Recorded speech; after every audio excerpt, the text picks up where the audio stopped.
Analisis Undang-Undang Jasa Konstruksi.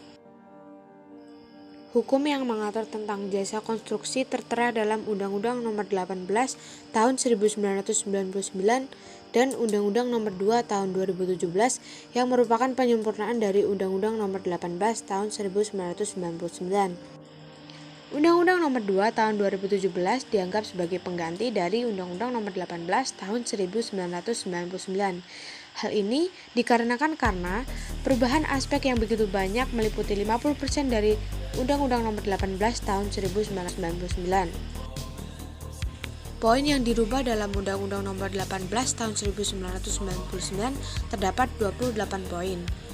Maka dari itu saya akan mengambil 4 poinnya saja. Yang pertama, asas. Menurut Undang-Undang Nomor 18 Tahun 1999, pengaturan jasa konstruksi berlandaskan pada asas kejujuran dan keadilan, manfaat, keserasian, keseimbangan, kemandirian, keterbukaan, kemitraan, keamanan, dan keselamatan demi kepentingan masyarakat, bangsa, dan negara. Sedangkan menurut Undang-Undang Nomor 2 Tahun 2017, penyelenggaraan jasa konstruksi berlandaskan pada asas kejujuran dan keadilan, manfaat, kesetaraan, keserasian, keseimbangan, profesionalitas, kemandirian, keterbukaan, kemitraan, keamanan dan keselamatan, kebebasan, pembangunan berkelanjutan, dan wawasan lingkungan. Dapat diketahui dari kedua asas tersebut, terdapat penambahan 3 poin asas dalam Undang-Undang Nomor 2 Tahun 2017. Tanggung jawab dan kewenangan. Menurut Undang-Undang Nomor 18 Tahun 1999, tanggung jawab dan kewenangan belum membahas mengenai tanggung jawab dan kewenangan yang dimiliki pemerintah pusat, pemerintah daerah provinsi, dan pemerintah daerah kabupaten atau kota di bidang jasa konstruksi.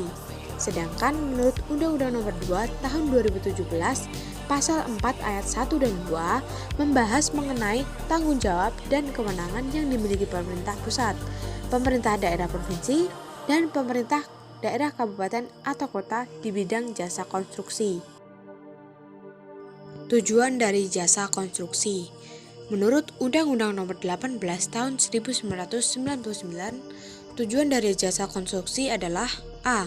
Mewujudkan struktur usaha yang kokoh, handal, berdaya saing tinggi, dan hasil pekerjaan jasa konstruksi yang berkualitas. B. Mewujudkan tertib penyelenggaraan pekerjaan konstruksi yang menjamin kesetaraan kedudukan antara pengguna jasa dan jasa dalam hak dan kewajiban, serta meningkatkan kepatuhan pada ketentuan peraturan perundang-undangan yang berlaku. C. Mewujudkan peningkatan peran masyarakat di bidang jasa konstruksi. Tujuan menurut UU Nomor 2 Tahun 2017 sama dengan Undang-Undang Nomor 18 Tahun 1999. Hanya saja mendapatkan penambahan 3 poin, yaitu D. Menata sistem jasa konstruksi yang mampu mewujudkan keselamatan publik dan menciptakan kenyamanan bagi lingkungan terbangun. E. Menjamin tata kelola penyelenggaraan jasa konstruksi yang baik. Dan F. Menciptakan integrasi nilai tambah dari 10 tahapan penyelenggaraan jasa. Pihak dalam pekerjaan konstruksi. Menurut Undang-Undang Nomor 18 Tahun 1999, pihak dalam pekerjaan konstruksi adalah A. Pengguna jasa dan penyedia jasa. B. Pengguna jasa dapat menunjuk wakil untuk menanya dalam pekerjaan konstruksi. C. Pengguna jasa harus memiliki kemampuan membayar biaya jasa konstruksi yang didukung dengan dokumen pembuktian dari lembaga perbankan dan atau lembaga keuangan bukan bank. D. Layanan jasa dilakukan oleh tiap-tiap penyedia jasa secara terpisah dalam perusahaan jasa konstruksi. Sedangkan pada undang-undang yang baru, pihak dalam pekerjaan konstruksi sama dengan undang-undang yang lama. Namun, sama seperti tadi, mendapatkan penambahan sebanyak 2 poin. Jika dalam undang-undang yang lama membahas tentang kemampuan membayar biaya jasa konstruksi pengguna jasa, maka undang-undang yang baru tidak membahas hal tersebut. Dan lagi, jika undang-undang yang lama membahas tentang layanan jasa yang dilakukan oleh tiap-tiap penyedia jasa, maka undang-undang yang baru tidak membahas hal tersebut. Kesimpulan yang dapat kita ambil dari amandemen undang-undang tersebut adalah selain berperan mendukung berbagai bidang pembangunan, jasa konstruksi berperan pula untuk mendukung tumbuh dan berkembangnya berbagai industri barang dan jasa yang diperlukan dalam penyelenggaraan jasa konstruksi secara luas mendukung. Oleh karena penyelenggaraan jasa konstruksi harus menjamin ketertiban dan kepastian hukum.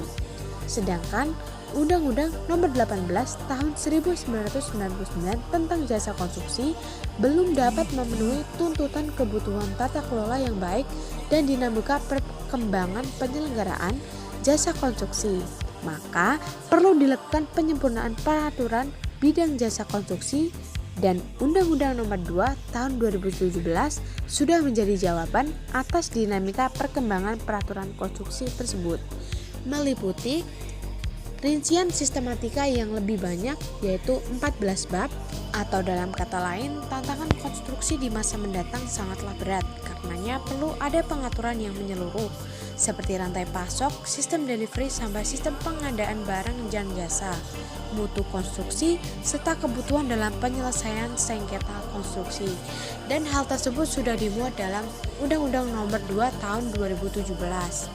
Hal inilah yang sudah menjadi jawaban atas dinamika peraturan jasa konstruksi pada peraturan yang lama.